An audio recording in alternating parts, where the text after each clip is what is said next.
If I was to recap everything that we've discussed today, we first spoke about the belts, and I love the analogy of your pelvis being a ball, and we want to hold the ball into position. We want to hold a bit with the shelf that goes underneath it. We want a posterior block at the back, and we want a belt, not at the widest point of the diameter, but at the shortest point, which is more at the front, to really secure this belt and stop it from rolling forward. And ideally with the two-point belt, a 60-degree angle is quite good. You could go to a 90-degree angle for a bit more comfort. And whilst I thought that would mean the need for a non-padded hip belt, Barend saying, nope, once you're locked in, that should be good enough. And a 4-point belt is more used for anterior pelvic tilt or a rotation where you're trying to control someone's pelvis, but you don't want the belt to move.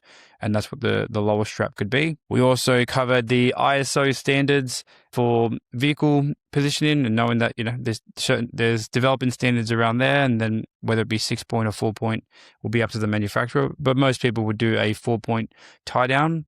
Then we covered cushions and ISO standards around that. So there are ISO standards that exist. Not all manufacturers post their results.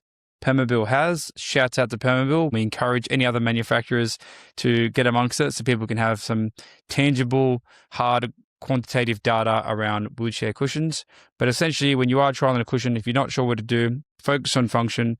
And if you are worried about pressure, trial it slowly over a few days, monitor the skin as much as possible, because we want to prevent pressure injuries, because if we don't, the treatment is a lot worse, as we discussed, can lead to sepsis, infections in the blood, amputations, and ultimately death, which is not what we want. We want to prevent them because pressure injuries never heal. They only close. So we don't want any closed wounds on the body and giving our risk even more for the next one. Byron, did I miss anything? That was off the top of my head. I'm really proud of myself. Anyone listening? I didn't even read any notes. I was looking at Byron the whole time. Was that good?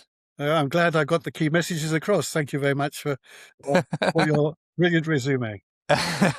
Awesome. All right, guys. Well, thank you so much for tuning in for today's pod.